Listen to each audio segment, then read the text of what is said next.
কতবার পূর্ব উলুবেড়িয়া উত্তপ্ত ব্যানার্জি গেছে, কাকলি ঘোষ দস্তিদার কবে কনস্টিটিউন্সি কতবার গেছে এটার ঘটনাটার নার্চার করতে। আরবানা ম্যাডাম বলে একজন ম্যাডামকে নিয়ে এসেছেন, আরবানায় থাকে আরবানা ম্যাডাম আরবানায় থাকতে গেলে যোগ্যতা লাগে। আরবানাতে একবার ইডি যাক, সবার বাড়িতে চেক করুক যে কে ট্যাক্সটা দিচ্ছে ঠিক মতো। এসব অশিক্ষিত লোক ধোঁয়া উঠলেই ইন্ডাস্ট্রি হয়েছে ভেবেছে। মমতা ব্যানার্জি সব থেকে ভুল হয়েছে ওই নৌটঙ্কিদের এনে এনে নাটক করানো। রাজনীতির র বোঝে না, তাদেরকে কি এমপি এমএলএ করে দেওয়া অ্যাবসলিউটলি ব্লান্ডার। সেলিব্রিটিরা বড় বড়ই অপরচুনিস্ট, আমি তো আরজিকর মুভমেন্ট থেকে বলছি।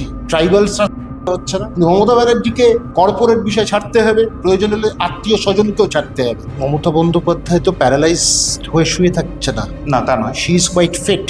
আছে মুসলিমদের তো প্র্যাকটিক্যালি পিং পং বলের মতো ব্যবহার করা। তোমরা অশিক্ষিত থাকো, তোমরা আইন যা খুশি করতে পারো, তোমাদের ধর্মের দিকে ঠিক করে দিচ্ছি। আজাদি স্লোগানটা ব্যান করে দেওয়া উচিত সেন্ট্রাল গভর্নমেন্টের থেকে। এই আজাদি স্লোগানটার মধ্যে যত রাজ্যের নোংরাম আছে। এই মুহূর্তে একটা প্রশ্নের উত্তর অনেকেই খোঁজার চেষ্টা করছেন, সেটা হচ্ছে তৃণমূল কি শেষ, নাকি তৃণমূল আবার ফিরে আসবে? মমতা বন্দ্যোপাধ্যায়ের ৭৩ বছর প্রায় বয়স হলো। মমতা বন্দ্যোপাধ্যায় এই জায়গায় ইন্দিরা গান্ধীর মতো কামব্যাক হবে তার? কি পরিস্থিতিতে তৃণমূল দাঁড়িয়ে রয়েছে? তৃণমূলের এখন ৩টে দল, কোথাও ভালো তৃণমূল, কোথাও আসল তৃণমূল, কোথাও আবার বিপ্লবী তৃণমূল। এই পরিস্থিতিতে কিভাবে তৃণমূল ফিরে আসতে পারে, এই চর্চায় আজকে সঙ্গে পেয়েছি ডক্টর অরিন্দম বিশ্বাসকে। আমি অভিষেক সিংহ, আপনি দেখছেন বেঙ্গল পলিটিক্স। অরিন্দম দা, বেঙ্গল পলিটিক্সে আপনাকে স্বাগত। একটা জিনিস আপনি আমাকে বলুন, আপনার দীর্ঘ সময়, মানে আপনি চিকিৎসক হওয়ার সঙ্গে সঙ্গে আপনি রাজনৈতিক সচেতন মানুষ।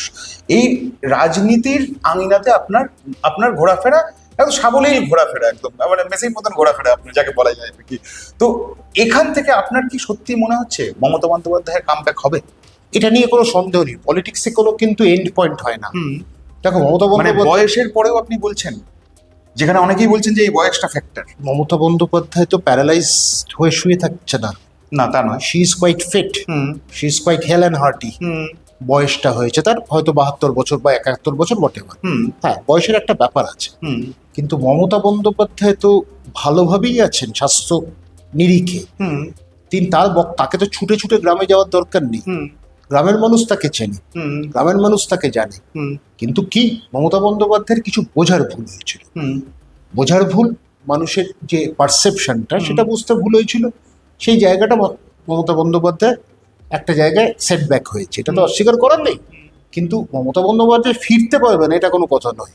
কিন্তু এই জায়গায় আমি একটা কথা বলবো, এখানে কংগ্রেসের একটা বিরাট রোল আছে। ইন্ডিয়ান ন্যাশনাল কংগ্রেস, দেখো, একটা হচ্ছে অসাম্প্রদায়িক দল, স্বাধীনতা সংগ্রামে একটা বড় ভূমিকা তাদের আছে। কিছু জায়গায় গন্ডগোল আছে, গান্ধীজির ভুল ডিসিশন, নেহরুর ভুল ডিসিশন, সেটা থাকতেই পারে, ইতিহাস তাকে পরে বিচার করে। সেটা মমতা বন্দ্যোপাধ্যায়কে যে বিচার করছে মানুষ, তার ভুলের সিদ্ধান্তগুলো, ভুল সিদ্ধান্ত। তো এই জায়গা থেকে বাউন্স ব্যাক যে কোনো সময় করতে পারে। আচ্ছা, পৃথিবীতে কোনোদিন কোনো জায়গায় কেউ পার্মানেন্ট বলে কিছু হয় না। তুমি আমাকে একটা কথা বলো, আফ্রিকাতে ডিকটেটার্স ভরেছিল, উগান্ডা ইদি আমিন, তারপর হাইটি লিটল ডগ। আজকে এই যে আইভরি কোস্ট নিয়ে বলো, এদেরও ডিকটেটর হতে হয়েছে। গায়ানা, তারপর গায়ানা বলছি, ঘানা, এদেরও ডিকটেটোরিয়াল পলিসি ফেস করতে হয়েছিল। এখন সব ডেমোক্রেসির জায়গায় চলে গেছে। তাহলে ডিকটেটোরিয়াল ফেসটা গেছে, শেষ হয়ে গেছে। স্পটলাইট এইভাবে ঘুরে কোনো জায়গায় স্পটলাইটটা পড়ে যায়, তখন সে জায়গায়। আজ এই মুহূর্তে বিজেপির কাছে স্পটলাইট বিজেপি পেয়েছে, কিন্তু তৃণমূল দূরে নেই। তৃণমূল আছে ৪% ভোটের পার্থক্য বা ৩২ লক্ষ ভোটের। সেটা তৃণমূলের কিছু ভুল সিদ্ধান্ত ফিরে আসবে না, এটা কিন্তু নয়। কারণ এই সরকারও ফলটা করা শুরু করেছে কম সময়ের মধ্যে, আরো ভুল করবে এবং আরো বেশি অ্যাগ্রেসিভ হবে। এই করতে গিয়ে এই সরকারের ভুলগুলো মানুষ বুঝতে পারবে, তখন মমতা বন্দ্যোপাধ্যায়ের সুবিধা। কিন্তু আমি এইটুকু বলতে পারি, অপোজিশন স্পেসের মধ্যে মমতা ব্যানার্জি এখনো কিন্তু রেলেভেন্ট। কিন্তু এই রেলেভেন্সটা বেড়ে যায় যদি কংগ্রেসকে সাথে নিয়ে এগোনো যায়। আচ্ছা, তাহলে অনেক জায়গায় ভোট ভাগাভাগির থেকে বিরত থাকা যায়।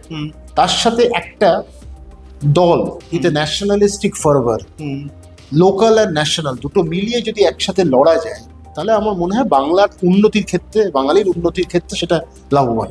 আপনি বলছেন যে মমতা বন্দ্যোপাধ্যায় ফিরবেন, কিন্তু শুভেন্দু অধিকারী তো বিধানসভায় দাঁড়িয়ে পরিষ্কার বলে দিয়েছেন যে মমতা বন্দ্যোপাধ্যায় আর ফিরবেন না। সেটা শুভেন্দু অধিকারীর বাধ্যবাধকতা, সেটা তো বলতেই হবে। But as a chief minister ওগুলো না বললেই ভালো হয়, কারণ ওনার চেয়ারটা কিন্তু খুব সলেমনাইজড করা আছে, একটা চিফ মিনিস্টার অফ বেঙ্গল। তো তার কথাবার্তা, আমরা তো চিফ মিনিস্টার কাদেরকে পেয়েছি, প্রফুল্ল রায়কে পেয়েছি, প্রফুল্ল ঘোষকে পেয়েছি, বিধান রায়কে পেয়েছি, সিদ্ধার্থ রায়কে পেয়েছি, অজয় মুখার্জিকে পেয়েছি, জ্যোতি বসুকে পেয়েছি, বুদ্ধদেব ভট্টাচার্যকে পেয়েছি, মমতা ব্যানার্জিকে পেয়েছি, এখন শুভেন্দু অধিকারী। তাদের সবারই একটা কিন্তু ক্লাস ছিল। তারা কিন্তু এইসব কথা কখনো বলতে শোনেনি, এইভাবে বিলিটল করেনি। বিলিটলটা শুরু করেছিল কিন্তু বুদ্ধদেব ভট্টাচার্য। আমরা 235, ওরা 35, সেরকম ব্যাপারটা। এই জায়গাতে ক্লাস বোঝাতে গিয়ে বুদ্ধদেব ভট্টাচার্য এই কথাটা বলে ফেলেছিলেন। আমার বক্তব্য, মমতা বন্দ্যোপাধ্যায় অনেক সময় বলেছেন, শুভেন্দু অধিকারী আমার মনে হয় চিফ মিনিস্টার হয়ে এইসব মন্তব্য থেকে যদি দূরে থাকেন, তাহলে it definitely makes his position much better. এটা আমি বলবো, ইট গ্লোরিফাইজ হিজ পজিশন। তোমাকে চিফ মিনিস্টার মানে তোমাকে অনেক কিছু বলতে চাইলেও বলা যাবে না, এটা ঘটনা। সেখানে তোমার সুয়াভ হতে হবে, তোমাকে আর্টিকুলেট হতে হবে, সুন্দর করে বলতে হবে। যেটা বলা, আমি যদি ইমোশনটাকে দেখিয়ে দিই, বের করে ফেলি, তাহলে কিন্তু আমার পলিটিক্যাল যে ফার্স্ট সাইটেডনেস থাকছে না, ইট ইজ মায়োপিক ভিশন হয়ে যাচ্ছে, ছোট্ট হয়ে যাচ্ছে ভিশনটা, ওয়ার্ল্ডটা ছোট্ট হয়ে যাচ্ছে। কিন্তু আমি এইটুকু বিশ্বাস করি, there is every possibility of Mamata Banerjee bouncing back to the political arena. আপনি অরন্দম দা, আপনি এই কথা বলছেন যখন, একই সঙ্গে তো পরিস্থিতি তা বলছে না। মানে ধরুন, ওদিকে ঋতুব্রত বন্দ্যোপাধ্যায়ের নেতৃত্বে 60 জন বিধায়ক বেরিয়ে গেলেন, আবার কাকলি ঘোষ দস্তিদারের নেতৃত্বে ওদিকে 20 জন সাংসদ বেরিয়ে গেলেন। তারা একটা এনসিপিআই বলে তারা একটা নতুন পার্টি করেছেন। আবার এদিকে এরা বিরোধী দলনেতার তকমা পেয়েছেন। আপনার এই পরিস্থিতিতে দাঁড়িয়ে, যেখানে মমতা বন্দ্যোপাধ্যায়ের ফান্ডটাই হাতে থাকবে কিনা এটা অলরেডি সিজ হয়ে রয়েছে, এই পরিস্থিতিতে দাঁড়িয়ে আপনার এটা মনে হচ্ছে, মানে যুক্তিটা আপনার কোথায় কোথায় আপনি দেখতে পাচ্ছেন? খুব ভালো প্রশ্ন। দেখো, কাকলি ঘোষ দস্তিদার কি ছিল? She was a doctor. তার থেকে শি ওয়েন্ট ইনটু পলিটিক্স। সে কতটা লোকাল লোকের সাথে মিঙ্গল করেছে করে, কিন্তু যদি সেটা হয়, আজকে ঋতব্রত টাং স্টিকার, মানে এত মানে জিভ বের করে যায়। আমার বক্তব্য হচ্ছে, এরা যদি এতটা তাতে মনে করে we have immense power and confidence, তাহলে কালকে রিজাইন করুক না। আমি একটা পার্টির যদি পছন্দ হচ্ছি না, কাকলি ঘোষ দস্তিদারের 16 বছর লেগে গেল বুঝতে যে তৃণমূলে থ্রেড কালচার আছে, এইসব আছে। ঋতব্রত ব্যানার্জির কথা আমি আলোচনা করতে চাইছি না, মানে পলিটিক্যাল একটা লাকি বলে কিছু তাড়াতাড়ি হয়ে গেছিল, ভাগ্যে ভালো। তারপরে তো অ্যাপেলের ঘড়ি, এর ঘড়ি, অনেক কিছু ঘড়ি পাওয়া গেছিল।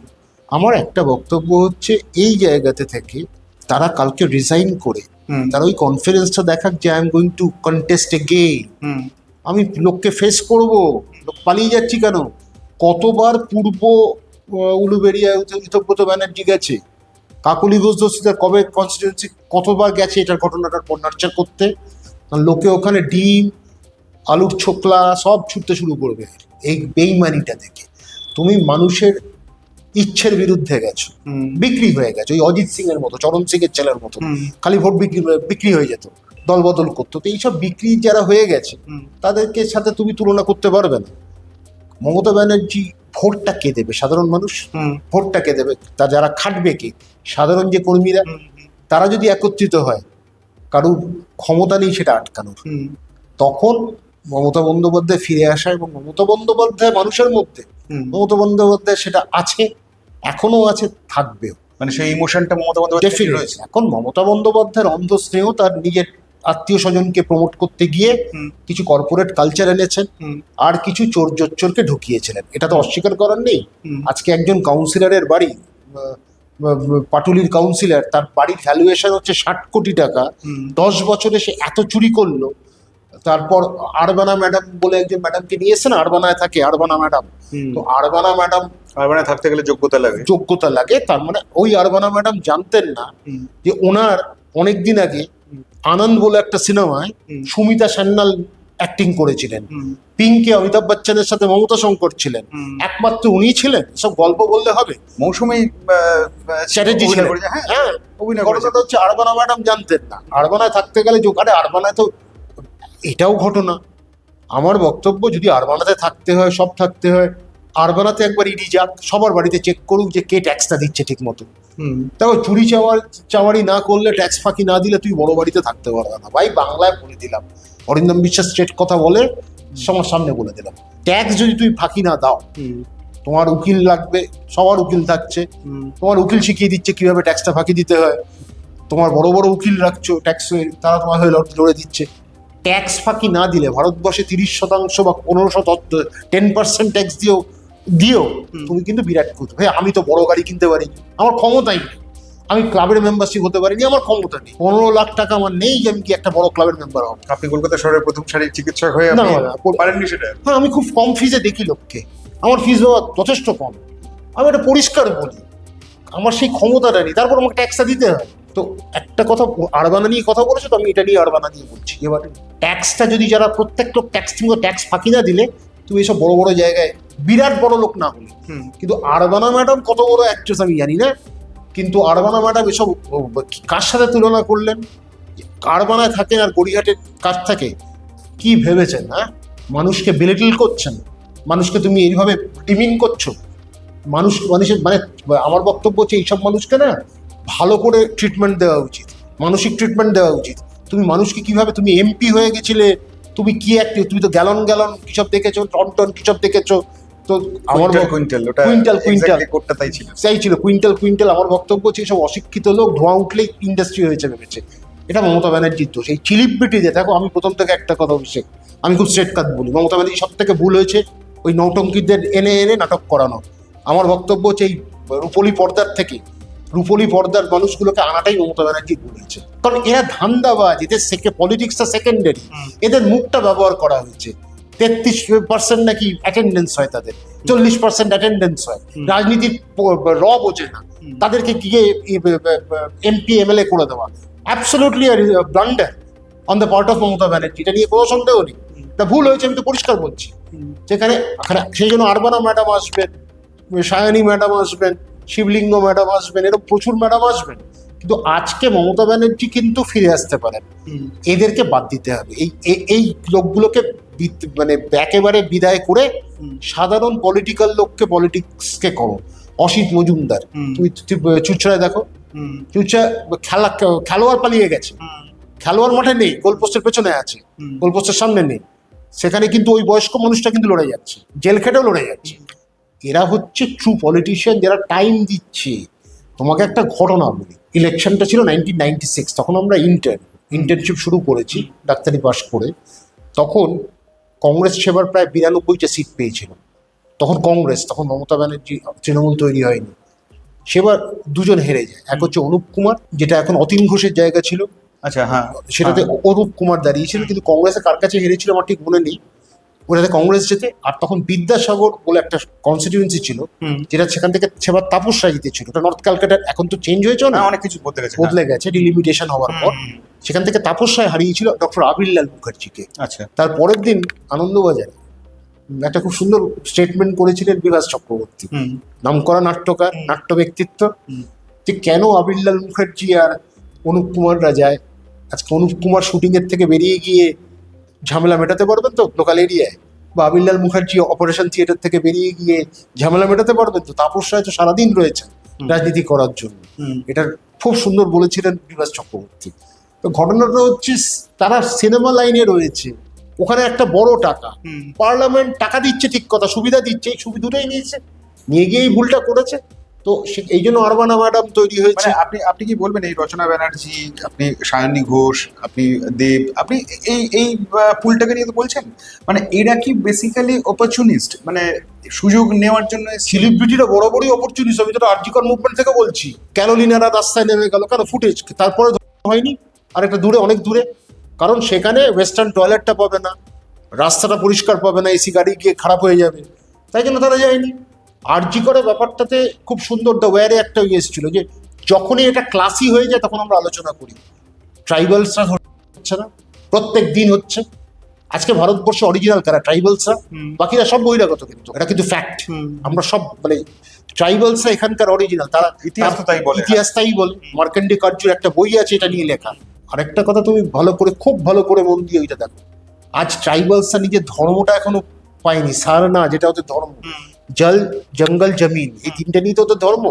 এই জন্য একটা বড় ভগবান মাঝির গান আছে, গাঁও ছোড়ব নেই মায় মাটি ছোড়াব নেই, গাঁও ছোড়াব নেই, এটা বিখ্যাত গান, খুব সুন্দর গান, শুনে নিও। তো আমার বক্তব্য হচ্ছে, আমরা যারা অরিজিনাল মাটির মানুষকে ছেড়ে দিয়ে আমরা এইসব ক্লাস ইয়ারে, আমি তো আরজি করার সময় থেকে বলছি যে সেলিব্রিটিসরা হচ্ছে absolute opportunist. They utilise the moment, they utilise the government, they utilise the power at that time. তারপরেই পাল্টি খেয়েছে। There is no surprise in this. মানে আমি তো সারপ্রাইজড হইনি, আমি তো বিস্মিত হইনি, কিন্তু এইটুকু মনে করি এরা বেইমানি করেছে, বিট্রে করেছে। They all should resign and go back to the people. যদি মনে করে they are enough confident enough to face the people and win an election. একটা কেউ জিততে পারবে না, আমি তোমাকে বলে দিচ্ছি। তাদের পলিটিক্যাল অবিচুয়ারি স্ক্রিপ্টেড হয়ে গেছে। এবার দেখে পেছনে পেছনে মমতা ব্যানার্জি পেছনে, আর কদিন পরে গিয়ে আবার তেলটা মারা শুরু। আচ্ছা, মানে আবার আপনি বলছেন যে এরাই আবার ফেরার জন্য হ্যাঁ, উদ্গ্রীব হবে, তখন তেল মারবে গিয়ে। কিন্তু ওইটাই মমতা ব্যানার্জি ভুল করবে, এই বেইমানগুলোকে একটাকে নেওয়া উচিত না। সেলিব্রিটিস, সেলিব্রিটি ছাড়া কে করেছে, ঋতব্রত ছেড়ে দাও। অ্যাপেল ঋতব্রত দেখতো একটু অ্যাপেলের মতন, কিন্তু সুইট লুকিং। তো অ্যাপেল ঋতব্রত এখন, এরপর তার ক্যারিয়ারটা শেষ। সে যেখানেই যাবে কেউ বিশ্বাস করবে না। বিজেপি এখন একটা একেবারে নেই, খাঁচার মধ্যে ঢুকিয়ে দিল। Now he is a caged bird, এটা নিয়ে is no doubt about that. Face করুক না, আমার একটাই বক্তব্য, রিজাইন করে। সুতরাং মমতা ব্যানার্জি সেই ক্ষমতাটা আছে, আমি এইটুকু বিশ্বাস করি, সেটা ফিরে আসে। কিন্তু মমতা ব্যানার্জিকে কর্পোরেট বিষয় ছাড়তে হবে, প্রয়োজন হলে আত্মীয় স্বজনকেও ছাড়তে হবে। মানে আপনি কি মানে খুব স্পেসিফিক যদি প্রশ্ন করি, অভিষেক বন্দ্যোপাধ্যায়কে ছাড়তে হবে প্রয়োজন পড়লে? অবভিয়াসলি সে যদি পলিটিক্যালি উইক হয় তাকে ছাড়তে হবে। আচ্ছা, সেটা মমতা ব্যানার্জি যদি মনে করেন তৃণমূল কংগ্রেসকে আমি এস্টাবলিশ করবো একটা পজিশন, তাহলে obviously I have to sever ties with. আপনার অ্যাসেসমেন্ট কি বলে? অভিষেক বন্দ্যোপাধ্যায় কি পলিটিক্যালি পুয়ার? না, পলিটিক্যালি মানে অভিষেক বন্দ্যোপাধ্যায় গ্রাসরুট পলিটিশিয়ান নয়। মমতা বন্দ্যোপাধ্যায় ওই মমতা বন্দ্যোপাধ্যায়ের পলিটিশিয়ানকে ম্যাচ করতে পারবে না। Abhishek Bandyopadhyay born with a silver spoon in the mouth, একদম সিলভার স্পুন পেয়েছেন, জায়গায় উঠে গেছেন। অভিষেক বন্দ্যোপাধ্যায় মিটিং মিছিল করেছেন। মমতা বন্দ্যোপাধ্যায়ের মতো লড়াই খায়নি, লাঠি খায়নি, মার খায়নি, মাথায় মারটা পর্যন্ত পড়েছিল মমতা বন্দ্যোপাধ্যায়। সেই ক্ষমতা নেই। তো মমতা বন্দ্যোপাধ্যায় একটা ক্লাস অফিস অফার ওন, এটা নিয়ে তো অস্বীকার করেন, যার সাথে অভিষেক বন্দ্যোপাধ্যায় তুলনা করতে পারবে না। আর গ্রাসরুট পলিটিক্সটা মমতা বন্দ্যোপাধ্যায় অনেক করেছে। মমতা বন্দ্যোপাধ্যায় পার্টিতে অনেক লোক আছে যারা করেছে, কেউ বেঁচে আছে, কেউ বেঁচে নেই। সুব্রত মুখার্জি এক সময় করেছিলেন। তো ঘটনাটা হচ্ছে তারা নেই, কিন্তু অভিষেক বন্দ্যোপাধ্যায়ের পক্ষে সেই জায়গাটা নিয়ে যাওয়াটা সম্ভব বলে মনে হচ্ছে না এই মুহূর্তে। আপনি সেলিব্রিটিদের কথা বলছেন, কিন্তু একই সঙ্গে তো মমতা বন্দ্যোপাধ্যায়ের যারা কার্যত সৈনিক ছিলেন, খুব কাছের সৈনিক যারা ছিলেন, যেমন ধরুন ববি হাকিম, যেমন ধরুন অরূপ বিশ্বাস, এরাও তো উল্টো দিকে নাম লিখিয়ে ফেললেন। হ্যাঁ, নামটা একটা কারণেই করেছে, কারণ চোর চামারি করেছে। আজকে এটা মমতা বন্দ্যোপাধ্যায়ের ভুল। কেন টলিগঞ্জে ওর ভাই রাজ করছে? What is this? শিল্পীকে ছেড়ে দিতে হয়। শিল্পী, খেলোয়াড়, এদেরকে যেন তো নিজের জায়গাটা দিয়ে দিতে হয়। তারা দুটো, তোমার একটা সিনেমা বানাবে, তোমাকে সরকারকে গালাগাল করবে। সিদ্ধার্থ রায়ের তো দরকার পড়ে, কিন্তু সিপিএম এর দরকার পড়ছে। সিপিএম এর তো ক্যারেক্টারটাই তাই, ভেরি ভায়োলেন্ট, ভেরি অপ্রেসিভ। এটা তো অস্বীকার করার নেই। সে অপোজিশন ভয়েস সহ্য করতে পারে না। উইঙ্কেল টুইঙ্কেল ব্রাত্য বসু সেটাকে আটকেছিল। তারপর অর্পিতা ঘোষ যেটা করেছিল, ওটা অ্যানিমাল ফর্মকে নিয়ে, সেটাও আটকেছিল। তো ঘটনাটা হচ্ছে, অপোজিশনকে যখনই তুমি সহ্য করতে পারবে না, তোমার উইকনেসটা বেরোচ্ছে। কিন্তু আমার বক্তব্য হচ্ছে, চোর ডাকাতদের দিয়ে তুমি এতদিন কি করে চালালে? They should have been kicked out long time back. Arup Biswas সে এত চুরি করেছে, তো একটা এলআইসির জায়গা দখল করে পুজো হচ্ছে। এই পুজোটা, প্রথম কথা, এশিয়ান পেন্টস 84 পর এই যে প্রাইজটা নিয়ে এলো না, এটা করে কিন্তু আমাদের পুজোর কম্পিটিশন বাড়লো, এটা নষ্ট করেছে। আর এই যে একটা ন্যারেটিভ তৈরি করে দেওয়া হয় এত লোকের রোজগার একটা পুজোকে ঘিরে, আরে এই রোজগার 3 মাস চলতে পারে, 1 বছর চলতে পারে না, তাকে আবার একটা কিছু করে খেতে হয়, ওটা বাজে কথা। আর এই পুজোগুলো যদি বন্ধ হয় সেটা একটা ভালো। পুজোটা পুজোর মতো থাকুক, পুজোটা যেন ডিসপ্লে শো না হয়, পুজোটা যেন মিউজিক্যাল এক্সট্রাভ্যাগেন্সাটা হয়, যেটা বিভিন্ন জায়গায় হয়। তো চোরদের নিয়ে মমতা বন্দ্যোপাধ্যায় কাজ করেছে। কেউ টাকা নিতে দেখা গেছে, কেউ পুরো টলিউড ইন্ডাস্ট্রি কন্ট্রোল করছে, এত এলআইসির জায়গা দখল করছে। এরা চুরি করেছে, বিজেপি এদেরকে ভয় দেখিয়েছে, এরা চলে গেছে। এই গল্প এখানে। আমাকে বাঁচতে হবে বা জেলে যাবো, আমার ভাই চলে গেছে, আমার ভাইকেও আস্তে আস্তে বার করে নেবে। এই যে তৃণমূলের তরফ থেকে একটা ন্যারেটিভ, মানে কালীঘাটপন্থী তৃণমূল এই মুহূর্তে বলতে হচ্ছে আর কি, একটা ন্যারেটিভ তুলে ধরা হয় যে অনেক দুর্নীতি হয়েছে, অনেক চুরি টুরি হয়েছে আর কি, যে বিষয়গুলো উঠে আসে। কিন্তু এই সমস্ত দুর্নীতির খবর মমতা বন্দ্যোপাধ্যায় কিছু জানতেনই না আর কি। মানে এটা কি আপনি বিশ্বাস করেন? দেখো, এইটা বিশ্বাস করা কঠিন, এটা কেউ বিশ্বাস করবে না। খবর আসতে থাকে, মমতা বন্দ্যোপাধ্যায়ের কাছে তো খবর এসছে 10 টাকা চুরি করেছে, সে যে 100 টাকা চুরি করে রেখেছে সেটা তো সেটা সে হয়তো খবরটা হয়তো আসেনি, কিন্তু 10 টাকার চুরিটা এসছে। তো ঘটনা হচ্ছে কোনো খবর আটকায় না, সব খবরই আসে। কিন্তু মমতা বন্দ্যোপাধ্যায় বলতে পারো কিছুটা আত্মবিশ্বাসী, অতিরিক্ত আত্মবিশ্বাসী ছিলেন। কিন্তু এটাও ঠিক, মানে শুধু আত্মবিশ্বাসী বলবেন নাকি আপনি কোথাও আত্মতুষ্টির কথাও বলবেন? এটা আত্মতুষ্টিও বলবো, শিখছি যে হয়ে আমি জিতে যাব মুসলিম। কিন্তু মমতা বন্দ্যোপাধ্যায় এটা আমাদের মাথায় রাখা উচিত, এটা আমি যেটা বলি, হিন্দু ভোট কনসলিডেটেড হলে কিন্তু মুসলিম ভোট দাঁড়ায় না, কয়েকটা সিটে মুসলিম ভোট জিতবে। 207 তুমি যদি এটা অবাক হবেন বা যদি এরপরেও কোনো সময় হিন্দু ভোট এত কনসলিডেটেড হয় না। আমাদের বাঙালি হিন্দুদের মধ্যে এখনো সাম্প্রদায়িকতার বিরুদ্ধে একটা জায়গা আছে, অন্য রাজ্যে যেটা নেই। কিন্তু আমাদের এখানে কাস্ট বেস সিস্টেম কাজ হয়নি, কারণ নবজাগরণ হয়েছে, বাংলায় আলাদা জায়গা ছিল, হিন্দু মুসলমান ব্যাপারটা ছিল না। এটা কিছু মুসলিম নেতা আর 49 বছরের একটা পুঞ্জীবিত ক্ষোভ হিন্দু বাঙালিদের কিন্তু ভোটটা দিয়েছে, এটা কিন্তু মাথায় রাখো। ক্রিমিনাল তুলেছো তুমি, শাহজাহান, তারপর নানান রকম নাম আসে, শওকাত মোল্লা, প্র্যাকটিক্যালি সিপিএম এর গুন্ডাদের তুমি আনলে কেন? আনার দরকার ছিল না, পার্টিটা এমনি চলতো। এই আনতে গিয়ে কি করো, Diamond Harbour model. What is Diamond Harbour model? There cannot be any model. একটা স্টেটের মডেল হতে পারে, ডায়মন্ড হারবার একটা ছোট্ট জায়গা, সেখানে একটা মডেল হয়ে যাচ্ছে। এই যে পাবলিসিটি করেছে, কারণ কর্পোরেট নিয়ে এসছো, তারপর হচ্ছে চোরদের ঢুকিয়েছো, ডাকাতদের ঢুকিয়েছো, ক্রিমিনালদের ঢুকিয়েছো, এই করতে গিয়ে পার্টিটাকে নষ্ট করছি। এটা আমি মানি না কখনো যে সব খবর আছে, খবর এসছে, কিন্তু একটা কথা, ধাক্কা খেয়েছো। আমি এখনো বিশ্বাস করি মমতা ব্যানার্জি সেই দিক থেকে অনেক প্র্যাগম্যাটিক লিডার, গুড লিডার, যে লিডার কিন্তু পপুলার সাপোর্টটা এখনো আছে। একেবারে সবাই মমতা ব্যানার্জির বদনামটা আশেপাশে হয়েছে, যারা করে দিয়ে চলে গেছে। তো ঘটনা চক্রে হচ্ছে, এটা মমতা ব্যানার্জি বুঝেছেন, বুঝবেন। কিন্তু আমি এইটুকু বিশ্বাস করি তৃণমূল বাউন্স ব্যাক করবে।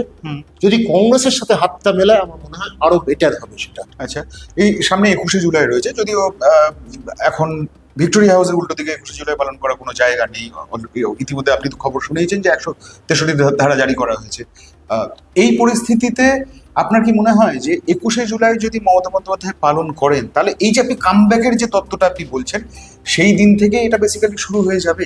তাও দরকার নেই।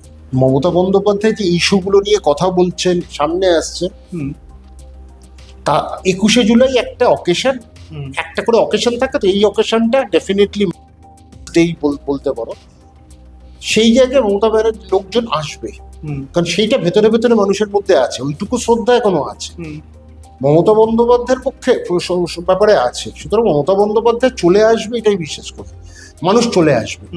কিছু মানুষ নিশ্চয়ই বিরক্ত, কিছু মানুষ এখনো যাদের আছে শ্রদ্ধাটুকু আছে, যারা কংগ্রেস রাজনীতি বিশ্বাস করে বা এটা মমতা বন্দ্যোপাধ্যায়কে যারা বিশ্বাস করে, তারা আসবে। কিন্তু এখন কোথায় কিভাবে হয় সেটা তো আমরা জানি না। এখন তো ওই জায়গাটা পুরোপুরি সব দলের জন্য বন্ধ করে দিয়েছে। 144 যেটা ছিল এখন 63 করেছে, বিএলএস করেছে। তো এটা করেছে, কিন্তু আমি এইটুকু বিশ্বাস করি লড়াই করা মমতা বন্দ্যোপাধ্যায়কে এখন খুঁজে বার করতে হবে কে। এখন কিন্তু ছাত্র পরিষদের বলো, মহিলা হইতে বলো, ভালো ভালো কিন্তু লিডার্সরা আসছে, তাদের ফেসটা কিন্তু ফেস ভ্যালু আছে, আসছে তারা, কিন্তু তাদের মধ্যে ফ্ল্যামবয়েন্সটা নেই, কিন্তু তাদের মধ্যে একটা লড়াই করার অভ্যেস আছে।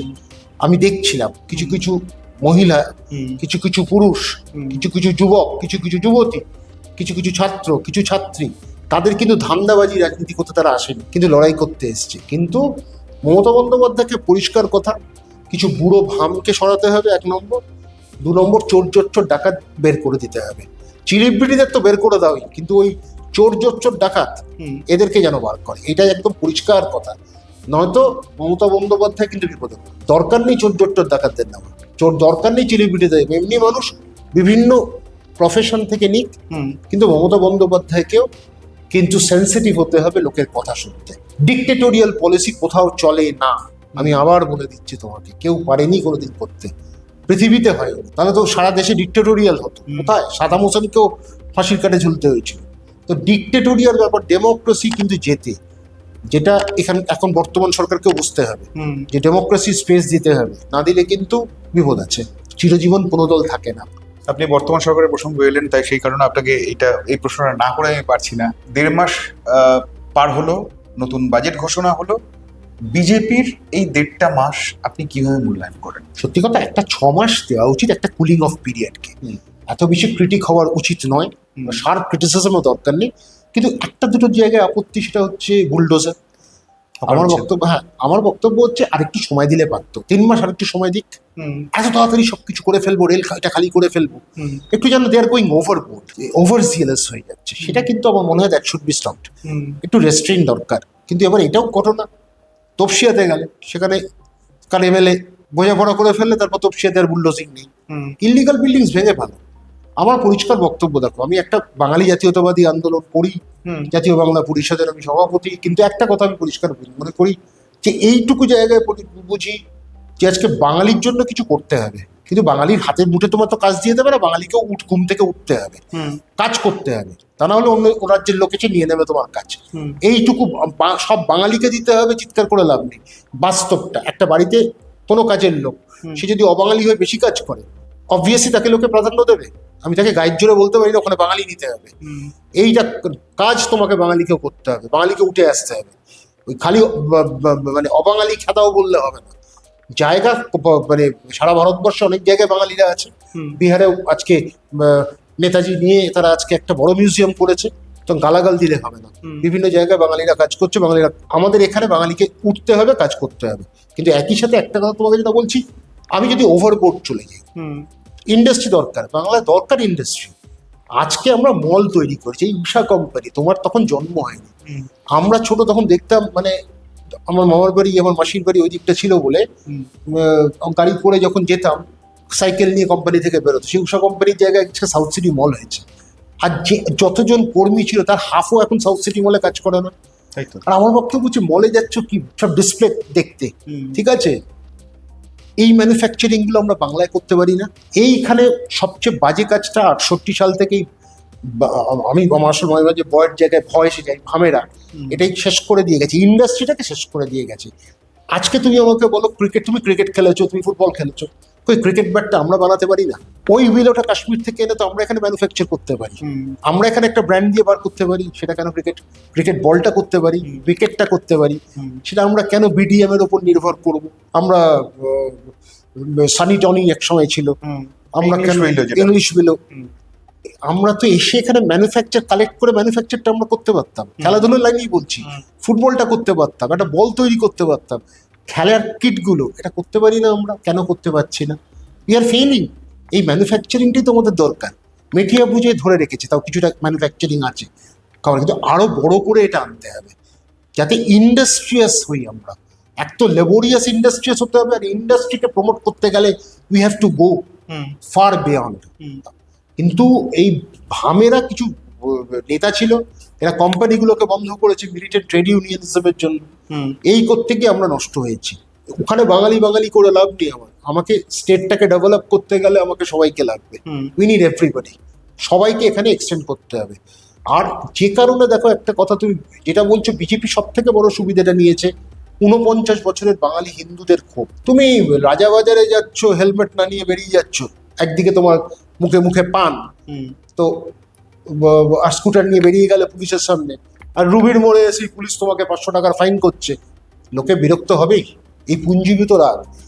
খেলা হচ্ছে ভারতে, এখানকার মুসলিমরা পাকিস্তানকে সাপোর্ট করছে, এইটা আমি সমর্থন করি না। তোমরা ভারতীয় মুসলমান, ভারত ছাড়া যেন অন্য কোনো দেশকে সমর্থন না করো। হ্যাঁ, পরিষ্কার এটা আমি বলি। এটা তো মানুষের মধ্যে পুঞ্জীভূত ক্ষোভ হবে। তুমি রাত্রির 11টার পরে মুসলিম পাড়ায় তুমি মাইক চালাচ্ছ নার্সিংহোমের কাছে, এটা আমার নিজের এক্সপিরিয়েন্স, আমি করতে জানি। ওইখানকার হিন্দুরা খেপছে না তোমাদের ওপর? এইগুলো শোনো, সিপিএম শুরু করেছে অ্যাপিজমেন্টটা, ওই ধর্ম বাজে কথা, এরা অ্যাপিজমেন্টটা, মাইনরিটি অ্যাপিজমেন্ট হয়েছে। এই অ্যাপিজমেন্টটা কিন্তু সিপিএম শুরু করেছে, তৃণমূল সেটা আরো বাড়িয়ে দিয়েছে। এই পুঞ্জীভূত রাগটা হয়েছে, এই রাগটাকে তুমি আটকাতে পারবে না। এবার আমার বক্তব্য, আইন সবার জন্য, ইলিগাল বিল্ডিংস তোমার করার কথা না। Who gave you that permission? সে হিন্দু হোক মুসলিম হোক, ইলিগাল বিল্ডিং ভেঙে চুরমার করে দাও। 1, 2 নম্বর, তুমি হিন্দু হোক মুসলমান হোক, ট্রাফিক আইন তোমাকে মানতে হবে, হেলমেট যদি নিয়ম থাকে পড়তে হবে। হিন্দু মুসলিমদের জন্য নিয়ম এক থাকা দরকার, এটা কিন্তু আমি সাপোর্ট করি। এই জায়গাটাতে, এই ছোটখাটো বিষয়গুলোতেই কিন্তু হিন্দু মানুষদের রাগটা ছিল, সেই রাগটা কিন্তু প্রতিফলিত হয়েছে ভোটে। এটা তোমাকে বাস্তবটা মানতে হবে। এইটা মমতা বন্দ্যোপাধ্যায় কিন্তু ইগনোর করতে পারে না। আজকে মুসলিম রেড রোডে কেন পড়েছিল, ব্রিগেডে কেন পড়তো, একসময় তো ব্রিগেডে শহীদ মিনারে পড়তো এক সময়। রেড রোডে কেন এসেছিল? রেড রোডে একটা কারণ ছিল, ইতিহাস আছে, জানি আমি, জানি। আর তুমি জানো সেটা, একটু বলে দিতাও, অনেকেই হয়তো জানেন না যে যারা শহীদ মিনারে পড়তো তারা দেশ ভাগের করেছিল, আর রেড রোডে বলেছিল যে দেশ ভাগের বিপক্ষে আমরা করি। সেই মুসলমানরা এসে পড়েছিল যে দেশটা কেন ভাগ হতে যাবে, সেই মুসলমানরা রেড রোডে এসে পড়েছিল, সেই থেকেই তো ইতিহাস। তো ঘটনাটা হচ্ছে মুসলিমদের কন্ট্রিবিউশনে যেরকম আছে, মুসলিমদের তো প্র্যাকটিক্যালি পিংপং বলের মতো ব্যবহার করা হয়েছে। তোমরা অশিক্ষিত থাকো, তোমরা ক্রিমিনাল হও, তোমরা আইন যা খুশি করতে পারো, তোমাদের ধর্মের দিকে ঠিক করে দিচ্ছি, ভোটটা আমাদের দিও। এটা লেফট ফ্রন্ট শুরু করেছিল এই কালচারটা, তৃণমূল সেটাই প্রমোট করেছে। এটা হিন্দু ভোটটা কনসলিডেটেড হয়েছে, আর হুমায়ুন কবিরের মতো লোকেরা থাকলে মুসলিম ভোটটাকে ভাগিয়েছে, সেটাই নষ্ট করে দিয়ে তৃণমূল চলে গেছে। কিন্তু 41% খুব সহজ ভালোই ভোটই ছিল, 4%-এর তফাৎ। কিন্তু একটাই ভবিষ্যতে দেখতে হবে, যে দল আসুক, মুসলিমরা যদি অন্যায় করে সেটা অন্যায় বলতে হবে, হিন্দুরা যদি অন্যায় করে সেটা অন্যায় বলতে হবে। দেশ বিরোধী কার্যকলাপ যদি এখানে বসে আমি পাকিস্তানকে সাপোর্ট করি, আর অরুন্ধতী রয় যে মাঝে মাঝে আজাদি একটা বই লিখে তারপর ওটাকে আজাদি স্লোগান, এবং আমি তোমার সামনে বলছি ক্যামেরায়, আজাদি স্লোগানটা ব্যান করে দেওয়া উচিত সেন্ট্রাল গভর্নমেন্টের থেকে। এই আজাদি স্লোগানটার মধ্যে যত রাজ্যের নোংরামো আছে, উল্টো পাল্টা জিনিস আছে, বন্ধ করে দেওয়া উচিত। তো আমার বিষয় পরিষ্কার, দেশ শাসন করতে গেলে সব ধর্মের জায়গাকে কিন্তু এক করতে হবে। কোনো মুসলিমরা যেন মনে না করে যেন ভারতীয় নয়, ওদেরকে ছোট করে দেখানো হচ্ছে। হিন্দুরাও যেন মনে করে যে মুসলমানরা বেশি পেয়ে গেল, আমরা কম পেলাম। এইগুলো যদি এর না, একটা যদি সামঞ্জস্য রেখে বলতে হবে, তাহলে দেখবে রাজনীতিটা কিন্তু অনেক বেটার হবে। এবং মুসলিমদেরকে এডুকেট করো। হ্যাঁ, মাদ্রাসায় একটা ভুল ধারণা, মাদ্রাসায় অনেক এখন কিন্তু বেটার কোয়ালিটির এডুকেশন হচ্ছে। কারা গেছে? যাদের ক্ষমতা নেই, ওই খেতে গেছে। মাদ্রাসায় সেই মিড ডে মিল তৈরি হয়েছিল বলে খেতে গেছে, আলাদা তাদের একটা ওই থাকতো। সুতরাং দেশবাসী হিসেবে মুসলিম, হিন্দু, খ্রিস্টান, শিখ সবার জন্য কিন্তু একটা তৈরি করতে হবে রোড ম্যাপ ডেভেলপমেন্টে। আমাদের রাজ্যে সেটা বেশি, আমাদের ইন্ডাস্ট্রি দরকার, আমাদের ডেভেলপমেন্ট দরকার, আর চোর পলিটিশিয়ানদের আমাদের দরকার নেই, সেটার থেকে বাইরে যেতে হবে। এই যে বিজেপি যে ওবিসি বিলটা যেটা পাশ করালো, তাতে তো 17% থেকে 7% নেমে এসছে সংরক্ষণ। এই বিলটাকে আপনি কিভাবে দেখেন? আমি এটা নিয়ে একটা আইনি ব্যাপার আছে, এটা নিয়ে আবার আইনি একটা চাপটা যাবে। কারণ ওবিসি ব্যাপারটা এমন জিনিসটা ঘেটে আছে, তুমি চুজ করলে 13টা জনজাতি কিন্তু বাদ দেওয়া হচ্ছে। এই জায়গাটা তোমাকে আরেকটু হিউম্যান হতে হবে, হিউম্যানিটি এফার্টসটা দরকার, একটু দরকার সেটা আছে। তো সেইখানে আমার মনে হয় এটা বিজেপি আরেকটু সময় নিয়ে এটা করবে। এত তাড়াতাড়ি মুসলিমদের ওপর তাদের রাগ, ক্ষোভ সেটা যেন বেরিয়ে না আসে। তারা রাজত্ব করতে এসছে, তারা মুসলিমদেরও প্রতিনিধি, এটা মানতে হবে। আজকে যে মুসলিম আছে তারও মুখ্যমন্ত্রী শুভেন্দু অধিকারী, আজকে যে হিন্দু আছে তারও মুখ্যমন্ত্রী শুভেন্দু অধিকারী। একটু ব্যালেন্স করে নেওয়াতে হবে। ওই জন্য পলিটিক্যালি একটা কথা আমি বলবো, এই যে রিলিজিয়ান আর পলিটিক্সকে 1670 সালে একজন বলেছিলেন, তার নাম হচ্ছে বারুক স্পাইনোজা, বিখ্যাত ফিলোসফার, যে কখনো মিলিও না।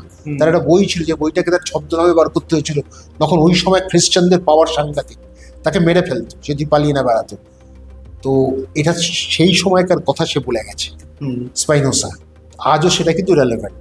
নেহেরু যেটা বুঝতে পেরেছিল ইন্দিরা গান্ধী সেটা করেনি, ইন্দিরা গান্ধী যেটা করতে পারেনি মোরারজি দেশাইও করতে পারেনি, মোরারজি দেশাই যেটা পারেনি সেটা রাজীব গান্ধীও পারেনি। নয়তো তোমাকে আমি বলি আরিফ মোহাম্মদ খান হয়তো এখন বিজেপি হয়েছে, কংগ্রেসের একটা আপকামিং আপরাইট ইয়াং লিডার ছিল। যখন রাজীব গান্ধী যখন মন্ত্রিত্ব প্রথম চিফ প্রাইম মিনিস্টার হলো, অশোক গেহলট থেকে শুরু করে আচ্ছা ভালো ভালো জগদীশ টাইটলার, ভালো ভালো লোক কিন্তু ছিল। আরিফ মোহাম্মদ খানের ক্ষমতা ছিল শাহবানু বিলকে যখন রাজীব গান্ধী সুপ্রিম কোর্টের ডিরেক্টিভের পর, ভার্ডিক্টের পর রাজীব গান্ধী বিল এনে, আর সেটাই তো বিজেপির উত্থান। তুমি শাহবানু বিলকে কাউন্টার করার জন্য বিল আনলে, আর অযোধ্যার দরজা খুলে দিলে পুজো করার জন্য। এটা আরিফ মোহাম্মদ খান সেদিন মুসলিম হয়ে, আজকে ওর বইটা যদি তুমি পড়ো, text and context Arif Mohammad খানের, সেই কথাটাই আরিফ মোহাম্মদ খান বলছে, সেদিন 84 সালে 85 সালে আমি ঠিক ছিলাম। এখন তো বুঝতে পারছেন, আমাকে সেদিন কমিউনাল বলে, তখন সালমান খুরশিদ দেখতে দেখতে সুন্দর ছিল, একটু ইংলিশ বলতো বলে রাজীব গান্ধীর কাছে কাছের ছিল, কারণ উর্দু মুসলিমদের ওইটা করেছিল তখন। তারা বললো শাহবানুর এটাকে আটকাতে হবে। কিন্তু সেদিন আরিফ মোহাম্মদ খান ঠিক ছিল। আজকে বিজেপিকে এই জায়গায় তুলে দিলে কে? রাজীব গান্ধী তুমি তুলে দিয়েছো। 85 সালে সেদিন যদি ওটাকে ক্রাশ করে দিতে, অ্যাকসেপ্ট করে নিতে, মুসলিমদের মেয়েদের এমপাওয়ার করে দিতে, তাহলে আজকে কিন্তু দেশটা অনেক বেটার হতো। আজকে সেদিন আরিফ মোহাম্মদ খান ঠিক ছিল এবং তুমি কিন্তু সেদিন রাজীব গান্ধী ভুল ছিলে। আজকে কিন্তু বিজেপির উত্থানের জন্য তোমরা কিন্তু দায়ী। তোমরা দেখিয়ে দিলে যে ধর্ম নিয়ে তোমরা খেলবে, হিন্দুরাও খেলছে এখন। এই খেলা আমরা দেখছি, যে খেলা দরকার নেই, ধর্মের সাথে পলিটিক্সে আসাই উচিত। বুঝতে পেরেছি। অরিন্দম দা, গুন্ডা দমন বিল নিয়ে বিরোধীরা বলছে যে বেসিক্যালি এ তো কণ্ঠরোধের একখানা আইন আনা হয়েছে আর কি, আপনার কি তাই মনে হয়? এই গুন্ডাটা কি আমাকে বলো না, গুন্ডাটা ডেসক্রাইব করবে কি? একটা কিছু সংজ্ঞা টঙ্গা দিয়েছে যে এটা খুব, মানে আমি তোমাকে বলছি খুব ফিল্মজি গ্রাউন্ডে যে কোনো লোককে তুলে নিতে পারে, আবার 1 বছর তার ট্রায়ালে রাখতে পারবে। দেখো বিভিন্ন আইন এসছে এক সময়, টাটা এসছে, ইউপিএ এসছে, বিভিন্ন সময় এসছে, সেগুলোই ড্র্যাকোনিয়ান ল। এগুলোকে আস্তে আস্তে উইথড্র করার টাইম হয়ে গেছে। আমার মনে হয় সেটা দেখা উচিত ছিল ভালোভাবেই। এটা আমার মনে হয় একটু দেবেন, মানে দে আর গোয়িং ওভারবোর্ড, মানে খুব বেশি তাড়াতাড়ি করতে যাচ্ছে। আমার মনে হয় এগুলো একটু ভেবে চিনতে ওবিসিটাও রিকনসিডার করুক, গুন্ডা দমনটাও রিকনসিডার করুক। এটা না হলে গুজরাট থেকে পিক আপ করছে, প্র্যাকটিক্যালি এটা গুজরাট থেকে পিক আপ করেছে, করে এটা করেছে। তো এটা আমার মনে হয় একটা চিন্তা ভাবনা করলে এটা হয়ে যায়। আপনার যে লাস্ট কোয়েশ্চেন সেটা হচ্ছে, আপনি জ্যোতি বসুকে মুখ্যমন্ত্রী হিসেবে দেখেছেন, বুদ্ধদেব ভট্টাচার্যকে দেখেছেন, মমতা বন্দ্যোপাধ্যায়কে দেখেছেন, শুভেন্দু অধিকারীকে দেখছেন। আপনি শুভেন্দু অধিকারীকে 10-এ কত দেবেন? আমি টাইম স্প্যানের জন্য আপনি বলবেন না, কারণ বিরোধী নেতা হিসেবেও দেখেছেন, এখন মুখ্যমন্ত্রী হিসেবে দেখছেন। 1.5 মাস, প্রায় 2 মাস হয়ে গেল, 2 মাস পেরিয়ে গেল। দেখো, রাজনীতিক শুভেন্দু অধিকারী হিসেবে নিশ্চয়ই আমি সেটা 10-এর মধ্যে 7ই দেবো। কিন্তু মুখ্যমন্ত্রী শুভেন্দু অধিকারীকে 1.5 মাসের মধ্যে এখনো দেওয়ার মতো সময় হয়নি, 6টা মাস লাগবে। কিন্তু এদের মধ্যে যদি তুমি বলো একটা হিউ অ্যান্ড কালারফুল যদি সব থেকে থাকতো উইথ ফ্লেভার অ্যান্ড ডিগনিটি, সেটা জ্যোতি বসু, সেটা নিয়ে কোনো সন্দেহ নেই। আচ্ছা, ওনার ডিসিশন মানতে হয়েছে পার্টির জন্য, বাট অবভিয়াসলি এই ফ্ল্যামবয়েন্সটা আর কারোর মধ্যে ছিল না, জ্যোতি বসুর মধ্যে ছিল। যে কথাগুলো বলতেন খুব বাস্তবের কথা, যে 10টা কথা বলে হয়তো দুটোও কিছু করতে পারেনি, নষ্টই করে গেছে। কিন্তু আলটিমেটলি তুমি যদি অ্যাজ এ চিফ মিনিস্টার বলো, হ্যাঁ, সেই ডিগনিটি, সেই ডিগনিফাইড অ্যাপ্রোচ সব কিছুর মধ্যে জ্যোতি বসুর মধ্যে একটা আলাদা কালারফুল হয়েছিল। মানে প্র্যাকটিক্যালি একটা এলিট ফ্যামিলি থেকে এসে সাধারণ মানুষের কথা কিন্তু উনি বলেছেন। উনি কিন্তু সাধারণ ফ্যামিলি থেকে এসে এলিটিজম হয়ে যায়। আমি প্যাবলো নেরুদ্রা পড়বো, আমি অক্টাভিও প্যাস পড়বো, জ্যোতিবাবুকে পড়লেও জ্যোতিবাবু সেটা প্রকাশ করতেন না। তিনি সাধারণ মানুষের কথা ঠিক সাধারণভাবে বলেছেন। এই জন্য এদের 4 জনের মধ্যে তুমি বেস্ট যদি বল উইথ রিগার্ড টু ডিগনার, কিন্তু মমতা ব্যানার্জির যে ক্ষমতাটা সেটা হচ্ছে, দেখো, she is a fighter, a born fighter and a politician with a difference. এটা তো অস্বীকার করেনি। 34 বছরের জগদ্দল পাথরকে সে সরাতে পেরেছিল। আমি এখনো মনে করি মমতা ব্যানার্জি স্টিল অনেস্ট। আমি এখনো পরিষ্কার বলবো, আর শি স্টিল পপুলার। তার আশেপাশে লোকগুলো ঝুলিয়ে দিয়ে চলে গেল, এক গাদা সে করতে পারেনি, কিন্তু সে তো করেছিল। আজকে লক্ষ্মী ভাণ্ডারও পেয়েছে লোকে, স্বাস্থ্যসাথীও পেয়েছে লোকে, অন্নপূর্ণা ভাণ্ডার এখনো পাইনি। সে যখন এসে এগুলো করে গেছে, কাজ করে গেছে, বলে লাভ নেই। আজকে হাড়োয়াতে আমি একবার গেলাম, সেখানে রাস্তা আছে, সবকিছুই করেছে, চুরি চামারিও তার লোক করেছে, কিন্তু আছে সে কাজও কিছু করে গেছে। এই কাজটা, হ্যাঁ, আমি আবার বললাম, সব থেকে বড় হচ্ছে রিলিজিয়ান আর পলিটিক্সকে যদি তুমি একসাথে করে ফেলো, সেটা তোমার কাছে কিন্তু ওটা ভুল। তখন মানুষ ভোট যদি দিতে পারে তোমার বিরুদ্ধে চলে যায়, সেটাই ঘটেছে। এখন দেখা যাক ভবিষ্যতে, কিন্তু আমি hopeful Mamata Banerjee will bounce back. Thank you, thank you, ভালো থাকবেন।